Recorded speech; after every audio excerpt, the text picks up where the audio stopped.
Ora dicatet lho, Truk. Ah iya. Ora dicatet. Ah, langsung kangsenan. Pira iki piye? Loro ciro loro. Loro ciro loro ciro luma nek cara ndanduk ora sok diturake to. Dandung tledut. Ha iya, banyak yo apik tenan.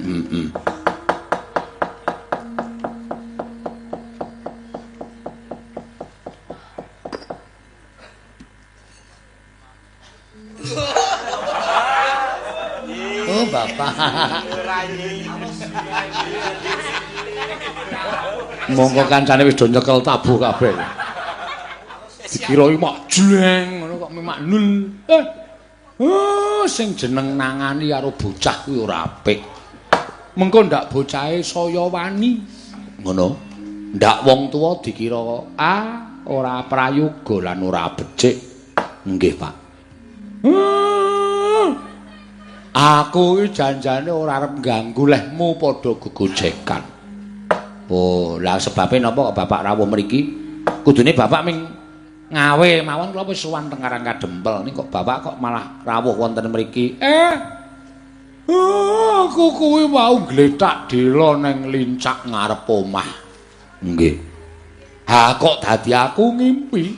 Wah, ngimpi, Pak. Iso. Ngimpi napa, Pak? Ngimpi apa, Mir? Wis sing sopan kok. Karo bapakne kok marmir-marmir. Ngimpi apa, Pak? Arep tak kandhake, engko ndak kowe do wedi. Ning nek ora tak kandhake, lah kok ganjel ning ati. Monggo bareng tak pikir-pikir, nggonku ngimpi iki neng magepokan karo anakku Bagong. Waduh. Ngopo Gong kowe, Gong? Aku ora ngopo-ngopo. Lah kok bapak ngimpekke kowe? Ngimpi apa, Pak? Aku kok dadi kaya duwe gawe mantu. Mongko sing tak dandani cara manten lanang, lah kok anakku Bagong. Bagong tak dadekke manten ning kok putrine uring ana. Urung kok uring. Iya urung ana. Mantene wedok kok urung ana. Aduh, Gang. Gang. Ngapa? Bapak ngimpi kowe dadi manten. Alhamdulillah. Muga-muga kasembadan penjangkane bapak. Karang ya aku sing tak arep-arep Pak. Ha piye? Aku biyen dadi manten ya ora tok seneng-senengke. Barang saiki malah ming dimpekke. Dilakoni, Pak. Bagong kowe ngerti ora tegese wong dadi manten? Ngimpi dadi manten ngerti ora? Apa itu? Ngimpi dadi manten ki biasane cedhak patine. Cedhak patine. Maksudnya?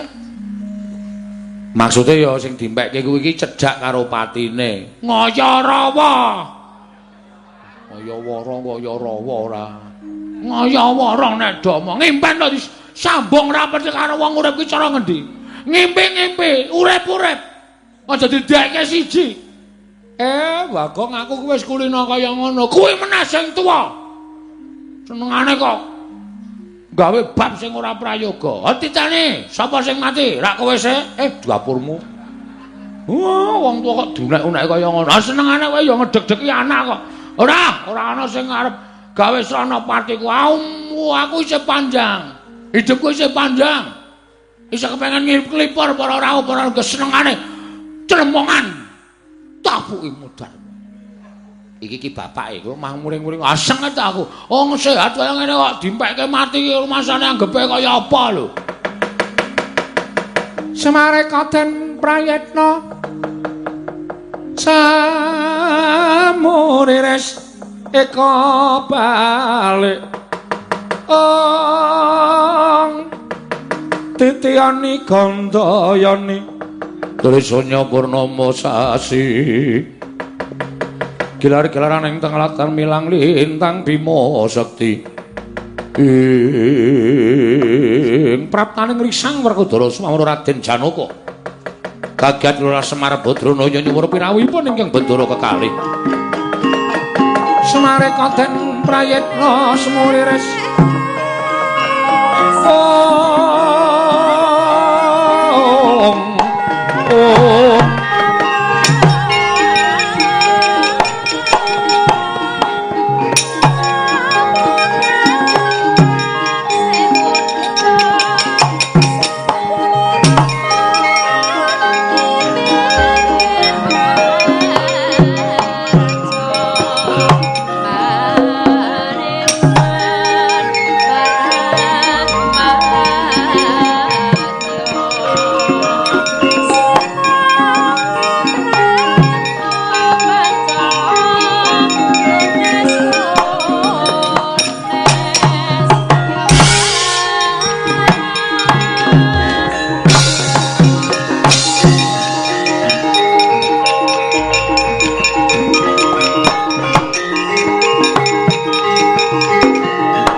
Remara remang uswamya ngambrang kadi karunaning kaswase dosang ganda wastrat maja lengleng lalu mangulati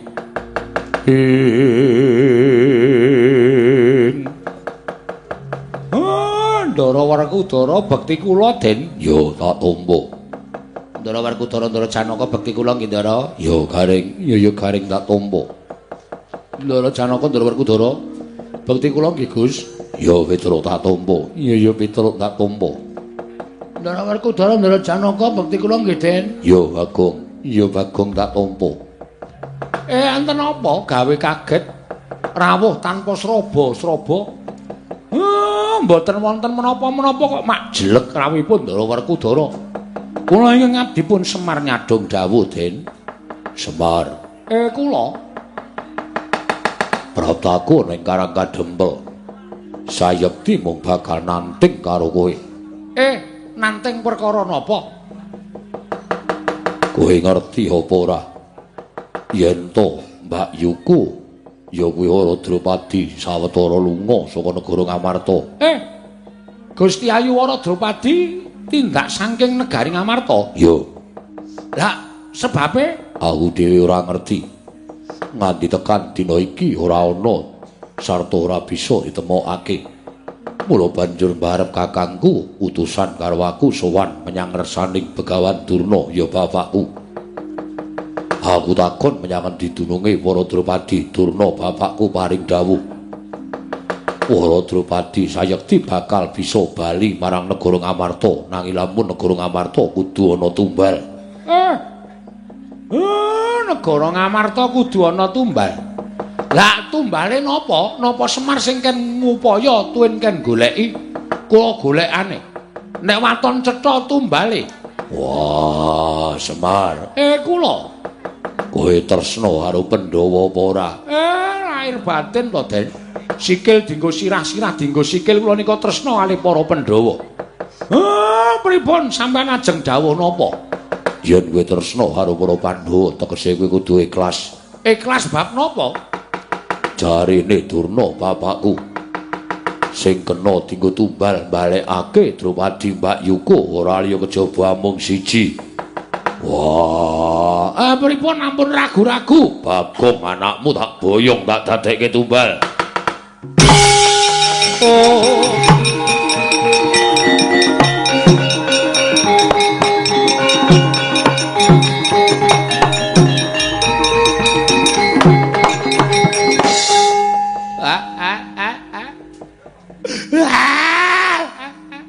iki mbok menawa numuse impenmu Pak Ndara Werkudara wis dawuh kaya ngono Gang dong apae oh iki ngerti ora ngapa Ndara Werkudara iki mau omong apa Semar Ngamarta mbutuhke gombal wondene gombal mau ora kudu ngomong sandangane Bagong basa budhek kowe kaya ora krasa ta ya Gang piye Pak aku ora iso mikir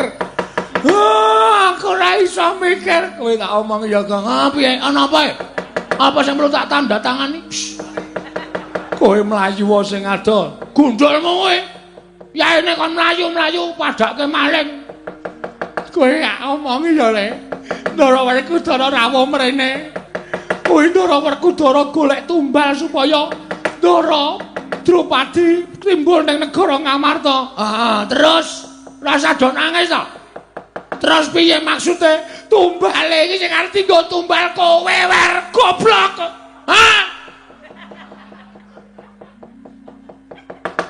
aku Ndara Werkudara omong dhewe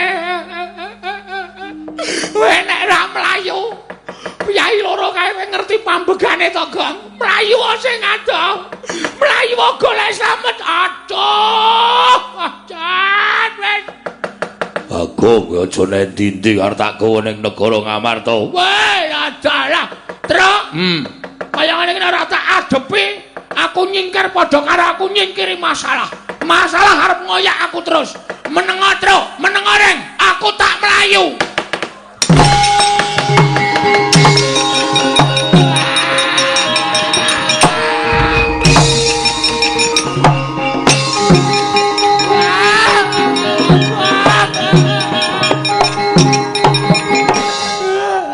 Piye, Pak? Bagong tinggo tumbal.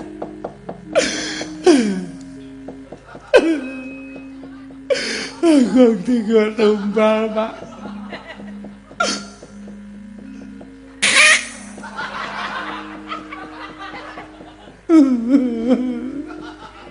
Ya ora nggo lapumbel to, Mer. Ndas kok nggo lapumbel. Aku dhewe ora mentolo. Lah kok kelakuane ndaraku kaya ngono apa Ngamarta ki ora enek Sinuwandarawati apa piye to ya?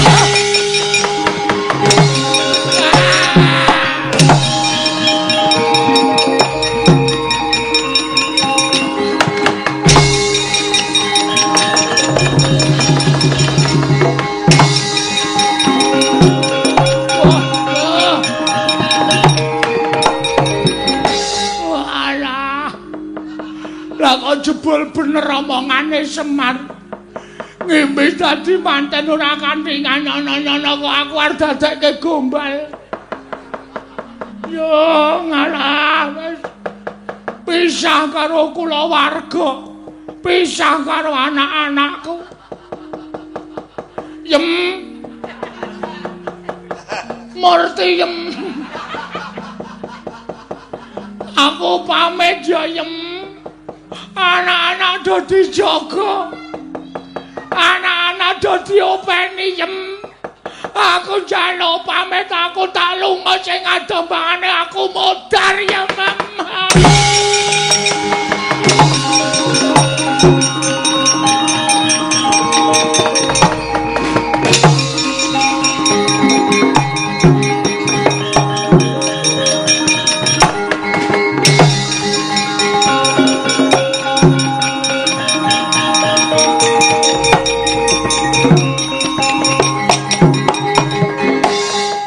Ndara Janaka kenek ngoyak wong banter ora jamak-jamak. Aku mesti kecekel iki mbok mlayu kaya ngapa. Ndara Werkudara nek wis matet aji Bandung Bandawasa wungkal bener Rara Jonggrang. Melumpat mesti ngribani sirahku modar iki. Alah wis kok kaya ngene to uripku. Keloro-loro. Kelunta-lunta temenan. Lah ngandel ora wis arep tekan kene. Kena ora tak gawe srana. Wis ora bakal nampung perkarane. Sing ora mlayu sing ada. Muga-muga Ndara Janaka liwat kene wis ben kejeglong ya ben kurang ajar wong ora salah kok arep dipateni.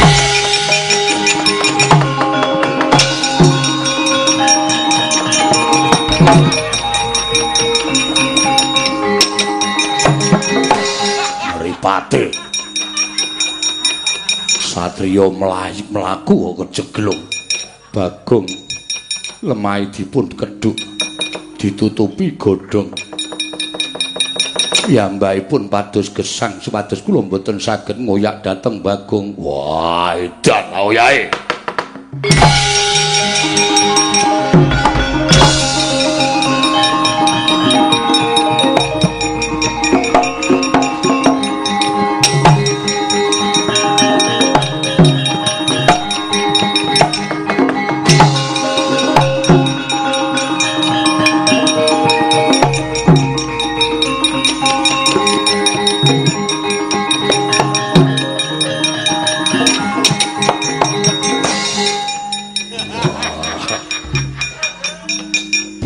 Kok ya pintere dioyak ketoke wis cedhak kok ilang tak kedhepake.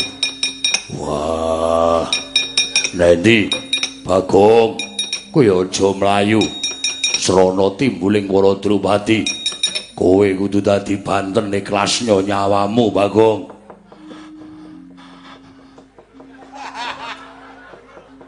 Wah kaya ana wong ambegan megap-megap.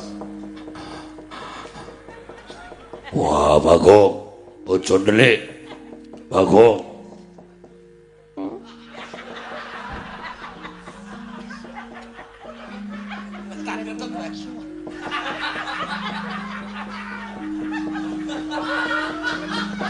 Wah, kaya ana swara makmuk.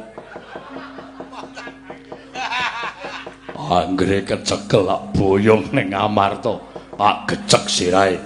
Wah, nendi menungsane. Wah, kaya neng kene. Wah, Bagong. Aduh, mati aku.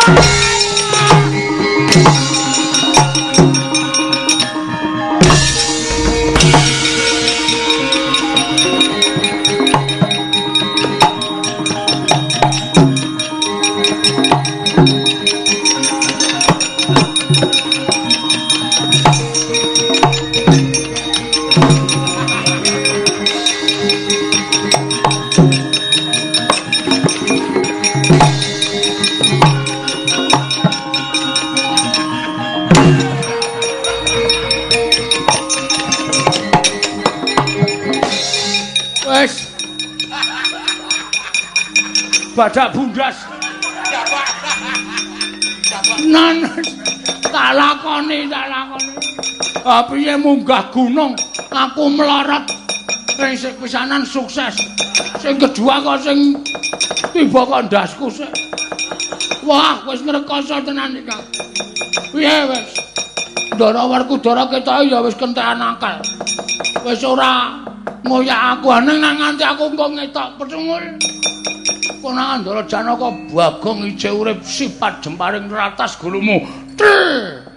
Modar. Piye to iki nasibku iki? Wah, jan. Aduh. Wes monggo aku ndelekke lawuh nang omah. Wis genah dipangan murtiyem. Kae dokoh banget. Wong tantu kok ayam goreng kok ngerti ping kari sikil siji. Mangane jan luar biasa. Wis entek-entek mandang alas tenan aku. Wis tinimbangane urip ketoyong-toyong mati ah. Golek dalaning pati aku. Ngelampu. Apa jenenge? Apa to kae jenenge? Wis luwih becik ngalu. Ngelalu ndeng kok ngalu. Ngelalu wae aku. Golek dalane pati. Dewa. Dipun wengakaken lawanging kasuwargan Jawata. Kula ingkang abdi tapun Bagong badhe pados mergi ning Pejah. Kula arep golek dalane pati. Pun boten wonten gunanipun kula urip ana ing alam padang, Dewa. Sampeyan krungu mboten, Dewa? Budhek kabeh. Mangkel tenan aku. Ngarep kae kaya ana sumur. Nyemplung sumur kowe. Anggere nyemplung dase sithik nang ngisor kena watu padas, mati sek wis. Wis menah. Amane aku mulih dadekke tumbane negara Ngamarta, tak ikhlasake nyawaku wis meneh.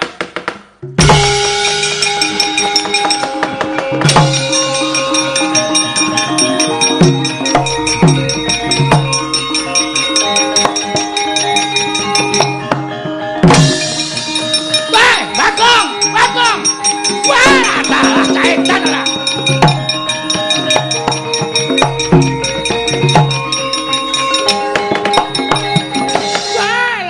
Lodolut. Wah, lah cekiter. Nangka bosok dikopiok kari betone. Aduh Bagong, lah kok dadi kita nekat kaya ngono ki piye? Nyemplung sumur. Mangka sumur tuwa kaya kene iki. Ngisore mesti ora ana banyune, mesti ming padas suri. Waduh, kita tekan ing pati iki kok nganti kawanguran Sang Hyang Jagat Girinata. Sinengguh Bathara Antarada ora iso menggak marang kekarepane Bagong. Aku nampa duka. Wah, lah Bagong lah kok dadi nekat kowe. Bagong, kita aja mati, Bagong. Kita aja mati. Bagong, kita aja mati ora dikeparengi Sang Hyang Jagat Kirinata. Sapa ta iki rame banget iki? Lho. Kita ki nyemplung sumur kae isih urip. Ameng sadengkol e. Meng keletan bes iki apa? Jebul rung dikedhok. Lah kok kita iso nyemplung? Aku njero meh. Wah, trembelane iki weh lah Dewa Trondolo. Hus. Dunake trembelane kok nguneke Dewa Trondolo kita iki aja mati, kita aja mati. Heeh. Mergo lagi golek. Saja sembrana. Kita ulun jarwani ya. Pancen iki dadi lelakon kita. Oh, mengkaten. Iya. Kita ki titahing Jawata, mula sing gawe kodrat lelaku ning titah kuwi ulun. Oh, nggih. Berarti kita kudu manut. Kita sapa? Lho. Pukulun mau nyebut kula sinten? Kita. Pukulun ulun. Ah, berarti kula niki kita, sampeyan niku ulun. Ngene ya.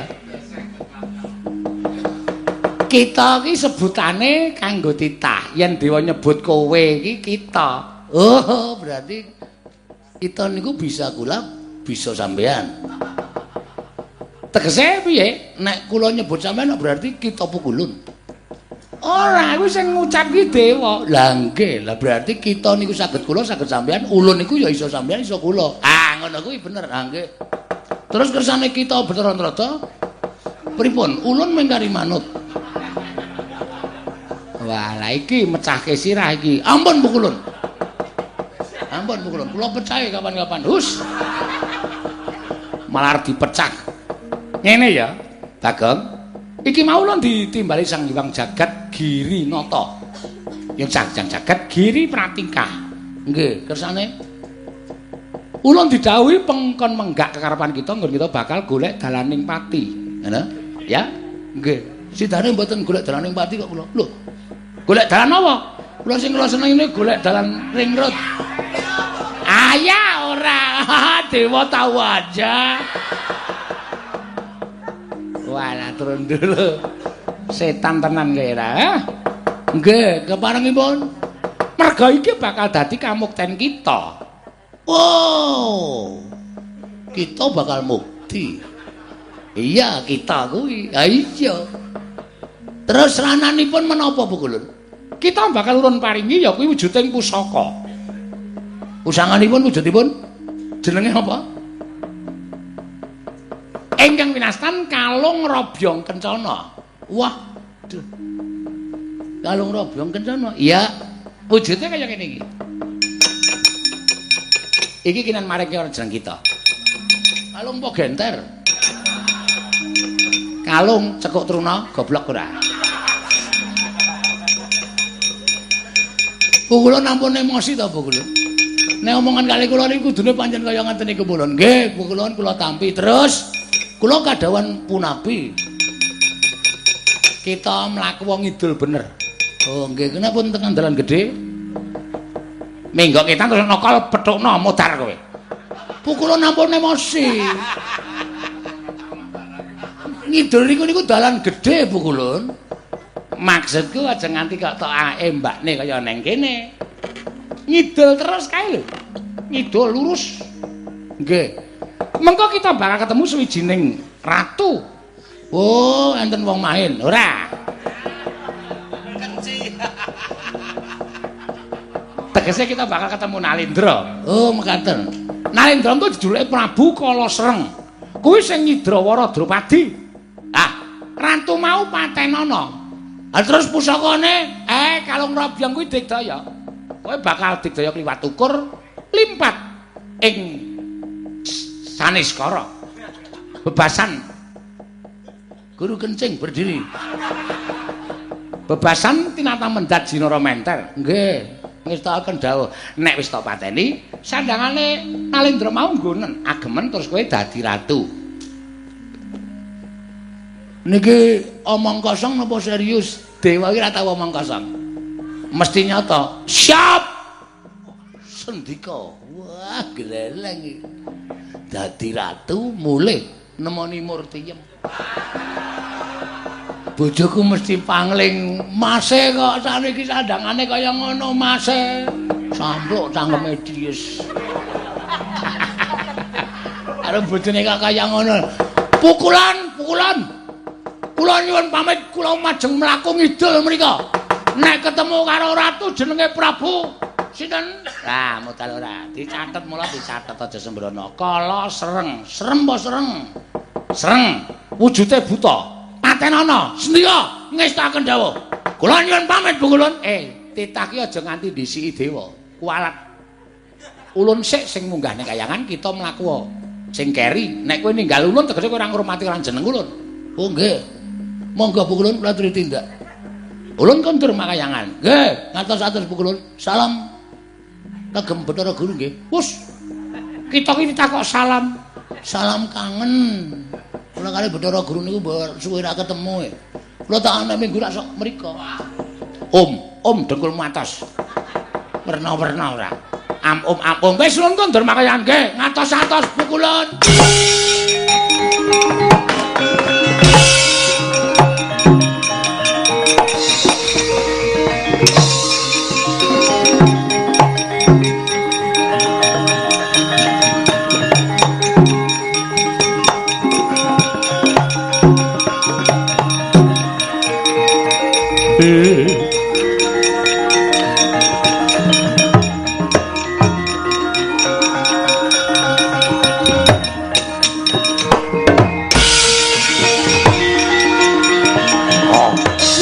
Apa ya?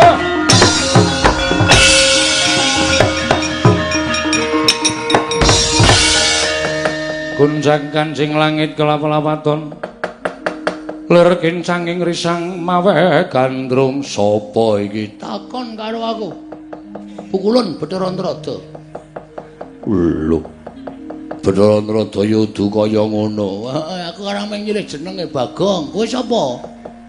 Aku Prabu Kala Sreng. Sapa? Sapa? Prabu Kala Sreng. Prabu Kala Sreng. Iya, candhak dening aku, Mas.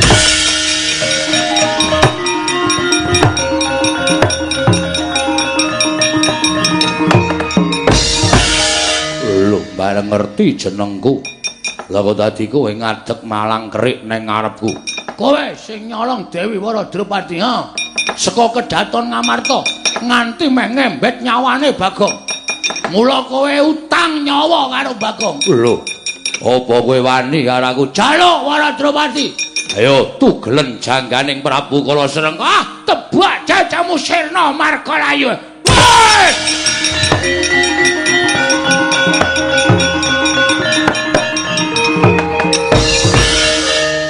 Ampuh tenane asem. Bathara Antarada ya ora ngapusi. Wantem dadane diek langsung klekar. Mongko semono gedene. Wah, sayang Petruk ora weruh. Ora ana seksi. Bareng ya ora ana sing tak umuki. Wah, rugi iki. Kudune gareng Petruk weruh men do gila karo aku. Aku terus gleleng nang kampung. Truk rene, malah tak gajon ndasmu. Terus marah, gila karo aku. Wah, ya wis ra apa-apa. Tak nggone sandangane buta iki. Negara Girika Dasar ratune wis tekaning pati. Ndara Waradrupadi mapan Ndara Girika Dasar. Nganggo sandangan buta jujuk Girika Dasar. Dewi Waradrupadi tak gawane kondur ning negara Ngamarta regane ngati.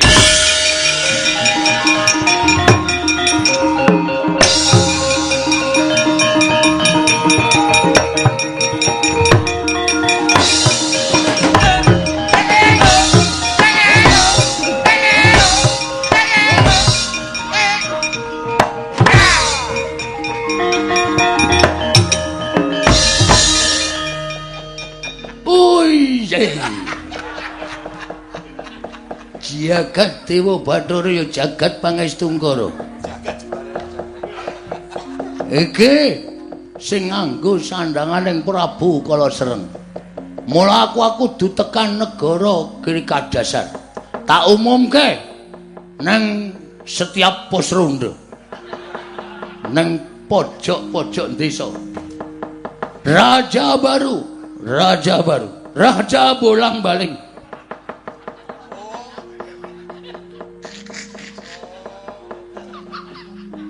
Raja bolang-baling sekaten.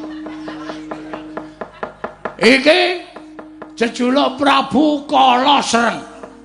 Ya jejuluk Prabu Patokol Baworsari. Ingat, jangan kualik. Prabu Patokol. Aja nganti salah sebut Prabu Pakon Patokol Baworsari. Wong kiri Kadasar iki Ratu Anyar legane atiku.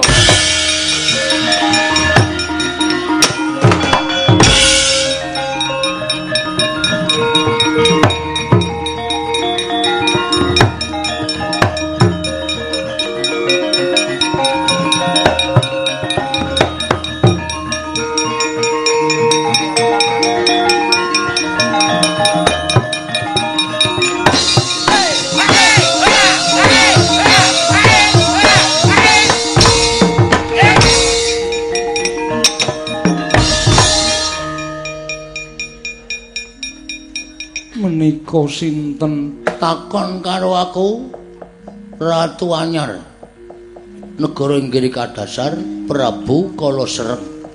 Ya Prabu Patokol Baworsari. Prabu Patokol. Kenapa tertawa? Jeneng kok werna-werna. Ora jeneng werna-werna. Para Drupadi kok ngerti karo aku? Ngerti mergo kondangmu. Mergo kondangmu luar biasa. Cantiknya luar biasa. Basa Betawi. Iya.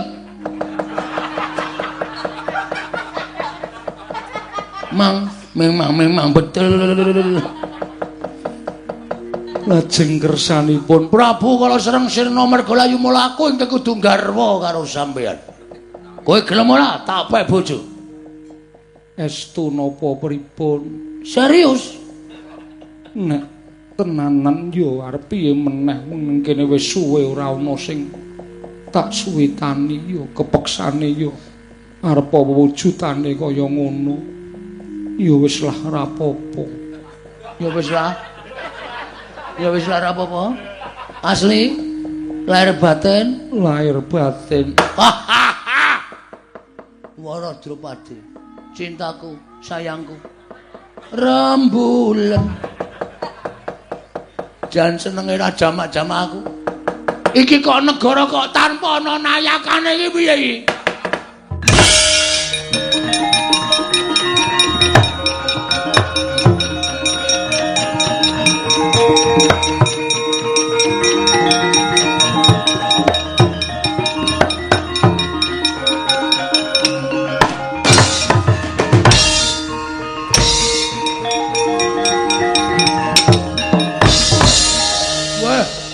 Ketekan Torres lu nambet pasang kalimat tapi terbide gledek pepek tepat-tepat kula ingkang abdi Nayaka inggih Kadasar. Waduh gleleng tenan iki brengose kaya ngene. Sapa kowe? Kula pun Lasirun. Lho. Tukang ngulur kabel. Iya, kasinggihan mekaten. Ora apa-apa, saentuke Nayaka. Iya, wonten menapa sinuwun? Aku pengen dhawuh karo Dewi Wara Drupadi. Iki.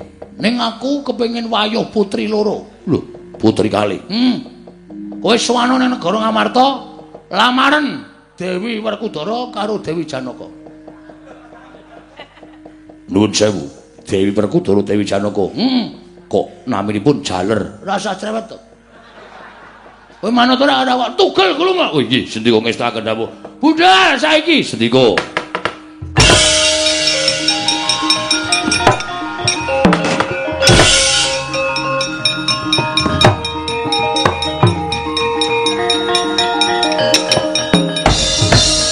Wara Drupadi, sayangku, cintaku. Wonten dawuh manjinga ning klikep anu apa jenenge iki bahasane Kalpataru. Apa? Kalpika. Kalpika.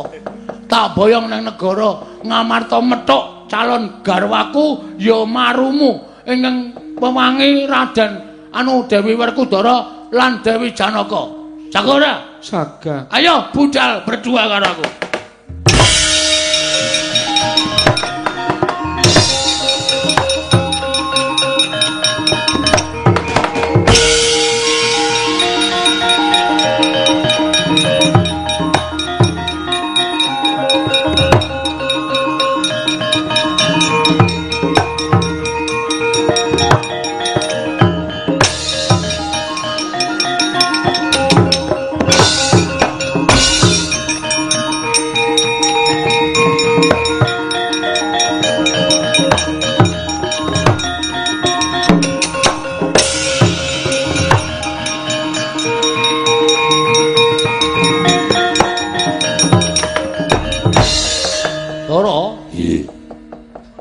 Nganti cumengklungen nggone ngrantu kalawan rawing Siadi ana ing negara Ngamarta Yayi Prabu. Yo, kabare piye?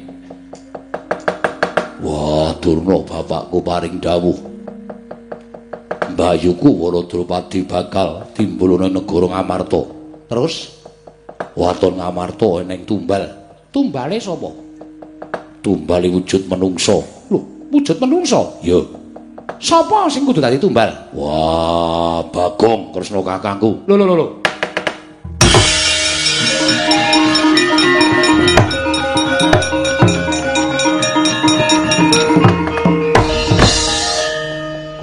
Kosek.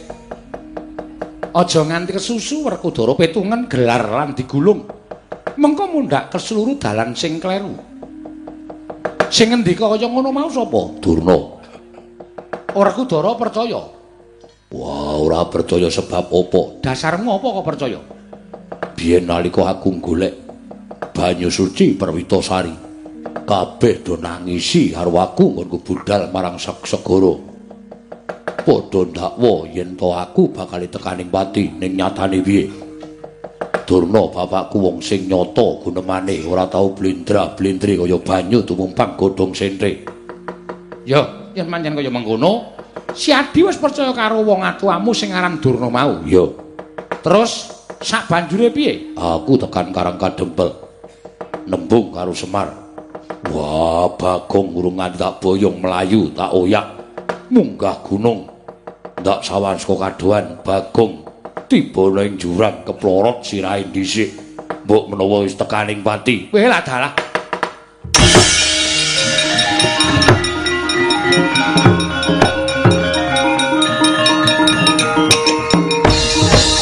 Jagat wisane Bathara wayah Bathara jagat. Tara. Nggih.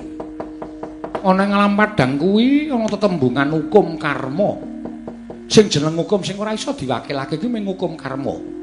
Sapa sing tumindak ala, tumindak ora becik karo wong sing tanpa dosa, mesti bakal entuk piwales ingkang sakmurwat. Kuwi wis dadi hukuming Sang Hyang Jagadgrinata, ya wis dadi hukuming sing maha kuwasa. Mula yen kowe nganti gendak sikara karo Bagong, mongko Bagong ora luput. Nek ora suwe meneh kowe wirang merga saka pokal gawemu aja sambat kakangmu lho. Ya.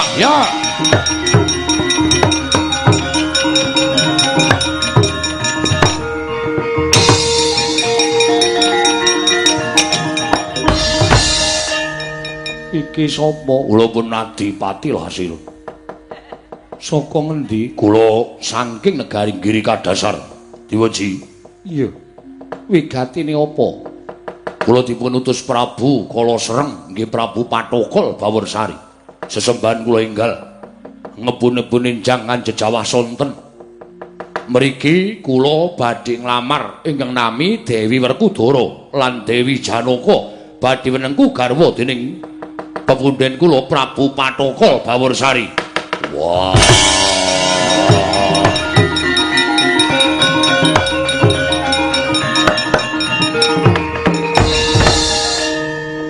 Setan alas. Wong lanang diwadonke. Kapok ora? Ndara dasih ucapipun Kakang wis kono mangsa baranga. Rasakno dhewe lan rampung ana dhewe. Menapa wonten putri ingkang nami Dewi Janaka lan Dewi Werkudara menawi kepareng badhe kula suwun badhe kula pisungsungaken ratu Gusti kula Prabu Patokol Bawarsari.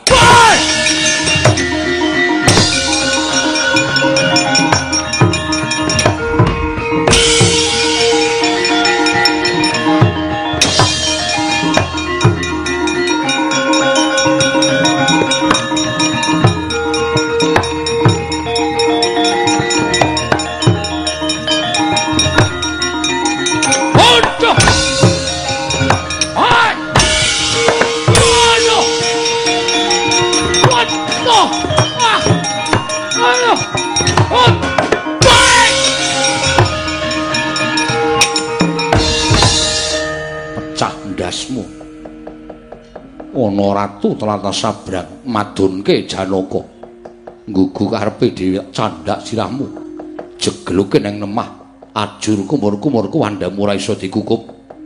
Ayo ratu Gustimu kon tekan kene tak longgo parung waduke ora mudhar aja dundang Janaka parat.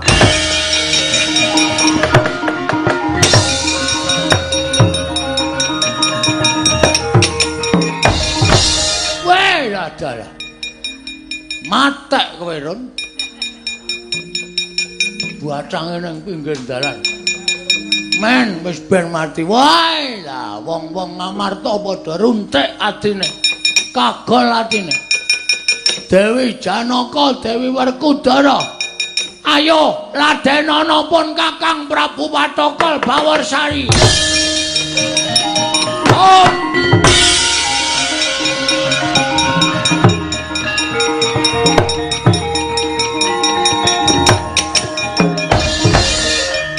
Sapa iki? Takon karo aku Raden Janaka. Aduh. Sayangku. Cintaku. Edan. Ora kanyono-nyono jebul Dewi Janaka persasat widodari Ngejawantah. Aku wis ora kuat ngampah hardaning karepsen. Cium, cium, cium. Ora nggih tak dupak raimu. Dupan. Dupan mbok menawa ki tandha tresnamu karo aku. Oh, ha ha ha ha.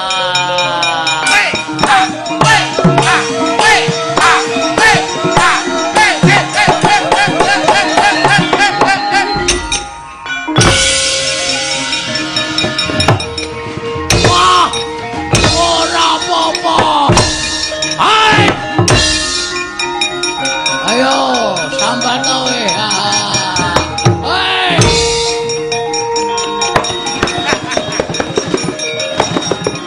Dambung kok ora lho. Aku ki sayang karo kowe. Meneng ta? Angel temenanan. Hai! Hai!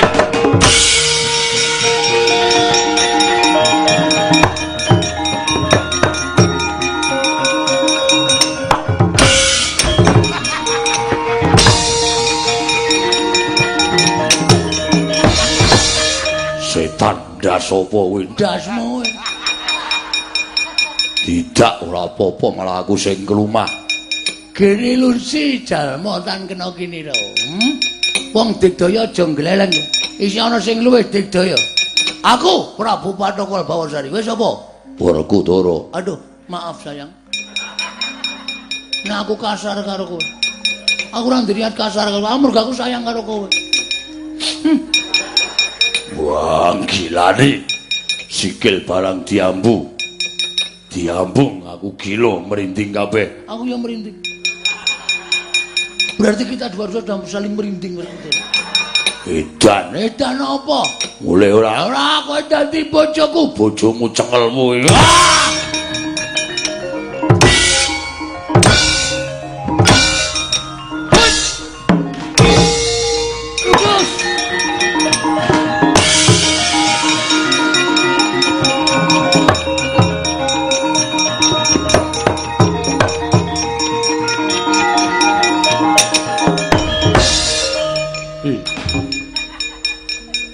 Ngapa kok kaya wong gila? Kula sampun pinanggih kan Prabu Patokol Bawarsari. Sing utusan kon nglamar Dewi Janaka, sing nglamar pun kula pecah sirahe. Ayo adikku cah bagus sing digdaya dhewe ya ming Janaka. Nggih. Lah terus Prabu Patokol Baworsari dugi kula di kudang-kudang dicandak awak kula arep diambung. Lho, lah mbok ya gelem. Hus. Njenengan menika lanang karo lanang kok. Kowe Patokol Baworsari ki arep ngambung kowe? Inggih. Kula antem mboten dirasake, kula napak-napake mboten dirasake. Piye? Saiki piye? Nadyan kowe ora tumindak, sing tumindak Werkudara, ning padha karo kowe ora mangan nangkane ning gabul pulute. Yen ana lakon kaya ngene iki piye? Yen nganti dingerteni dening para kawula, Janaka kok dilamar, lah padha karo kowe ki rak diwedokke to. Sin.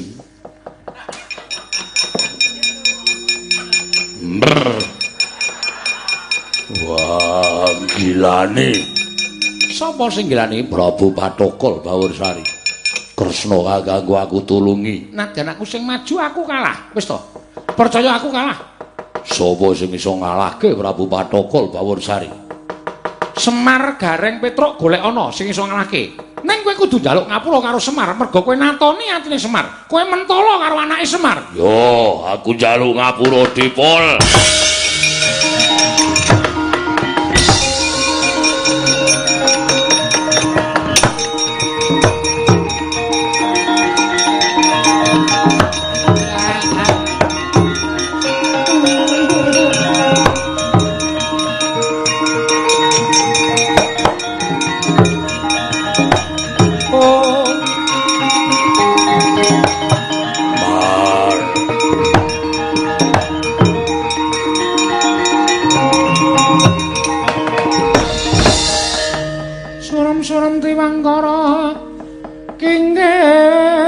Manguswa kang layon besone diculke to Kang. Dengan kang memanise wadananira layu Pak iki taline diculke iki Pak. Kumel kocam ratnya maratani. Wis to Pak kelangan Bagong kok yo arep suduk salira. Wis arep gantung to Pak. Bagong. Ora ana sing nglipur karo aku, Dole. Nek ora ana bapakmu melu ora ana, aku ora iso pisah karo Bagong. Semar, aku jaluk ngapura. Wah, Semar. Aku jaluk ngapura Dipol.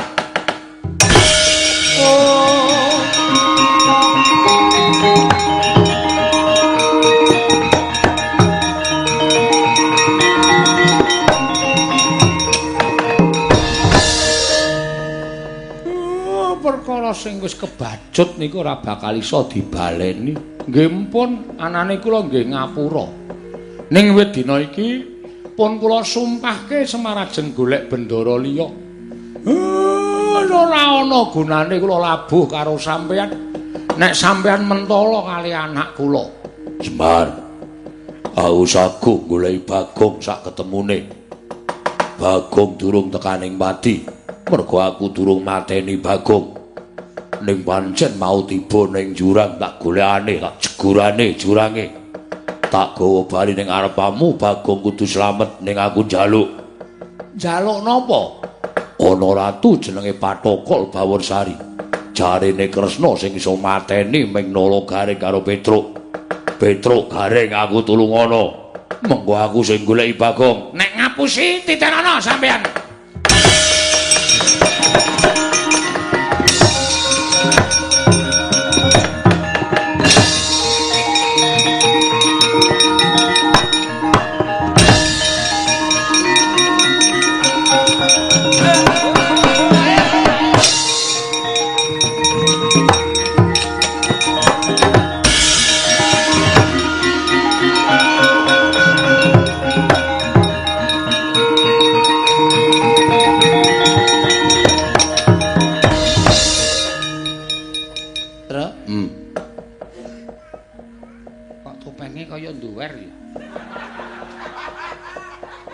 Iki ratu kok nganggo topeng apa tenanan iki? Iki rai tenan kok ya. Kok dapure kaya Bagong. Sapa iki? Kere-kere. Aku ki piyayi. Kok men ditemokke karo batur-batur kaya ngene? Reng, nek suarane duwer iki. Ora iso diapusi nek suarane duwer. Lah iya kok ya entuk sandangan apik banget kaya ngono kuwi. Waduh kerise. Waduh. Keris kok dedere kaya ngene iki. Saka ndas kewan ketoke, Truk. Ora ana matane ming cangkem tok. Ah iya. Ayo ratu kok ya sepatune siji, selope siji iki piye? Kowe rasah do cerewet. Ayo minggir. Dewi Janaka, Dewi Werkudara dadi garwaku. Langkauna batange lo gareng. Piye? Wong kok terwelu ngene kok sumbare. Kowe wani karo aku wong digdaya sekti kalintang jayaning perang. Nek meng kowe ora gelem mundur, meneke Dewi Janaka, Dewi Werkudara njaluk mati cara piye?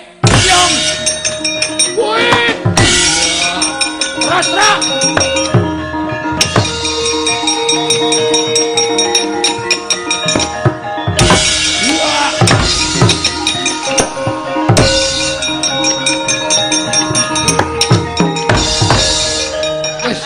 Semene wae aja sesek-sesek. Tak seseke wis ra gelem cecok nek do kesel kabeh iki. Noyah nayuh Baskara Titi Mangsa. Ical wujuding kilurap nenggih Prabu Patrokol Bawarsari. Babar dadi wujud Lurah Bagong miwah Sang Dewi Waradropati. Aja macam.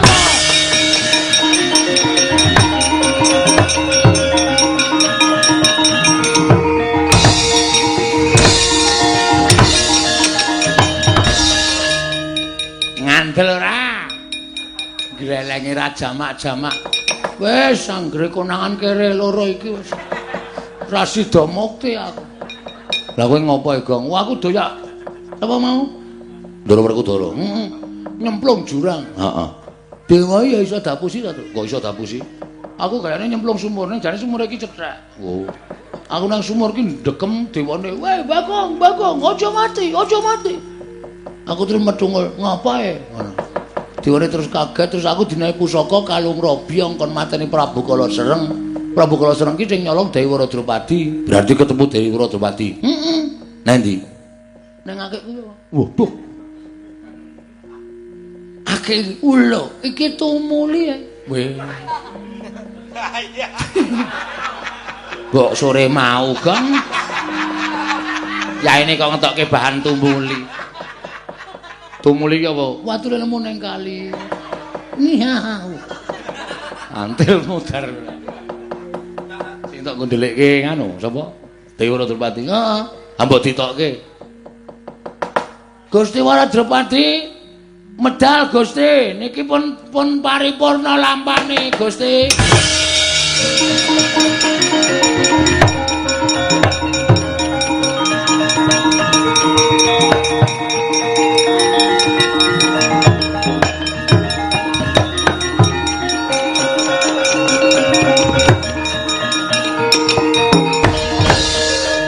Darak tenan to, aku ki wis batin kok. Ana ratu kok rupane kaya tempolong. Mula terus tak goleke mungsuh gareng karo Petruk. Wah iki sumbere iki. Nek ora ana iki aku tetep tekan sesuk sore dadi ratu terus to, Tru. Ha ya ora sesuk sore lakone wis ganti kok. Tau jujuki dadi ratu. Semar, kula rene kok. Pripun? Anakmu wis Ngandel ora. Malah mung diajar karo Semar. Ketoke tresna ning plak-plek saking tresnaku karo kowe. Werkudara. Oh. Rene kok. Piye? Sing dadi ratu mau sapa? Aku ora ngerti. Sing lungguh nang mburi dhewe sapa? Bagong dadi ratu. Heeh. Lho, ora basa. Aku arep mateni aku kok. Mau saiki wis ora. Sumpah? Yo, ora. Aku tresna karo kowe. Aku ya tresna karo kowe Dewi Werkudara. Ndasmu. Aku lanang dunekke Dewi Werkudara. Syukur kapokmu kapan kuwi lara ora, Gong? Ora. Aku isih ampuh. Sisa-sisa ampuh aku isih kok. Wah, iya syukur. Bagong aku njaluk ngapura. Ora apa-apa. Mboten napa-napa. Iya. Niku dite ajeng tiba niku Endi? Iki apa piye? heeh. Nek tak gawake kene ndak disaur sapa to. Edan. Lagi diduduhke wis disaut. Syukur Bagong kowe iso gawe srana kundring Nyai Waradrawati. Nggih. Nggih karang sedaya menika ming dadi lantaran kok, Gus. Iya, Bagong. Tur wonten ing salebeting cariyos menika janjanipun menika namung gegojekan kemawon. Ning salebetipun gegojekan samboten-botenipun boten ketang sekedhik. Wonten ing lelampahan menika mesti wonten pitutur ingkang sae. Lah pituturipun dipun pendhet, ingkang awon dipun bucal. Sampun wonten conto kaca benggala mawarni-warni wonten salebeting pergelaran wayang kulit. Mugi-mugi sedaya manggiya raharja niskala. Weh, edian nggon aku dipek kabeh keparat.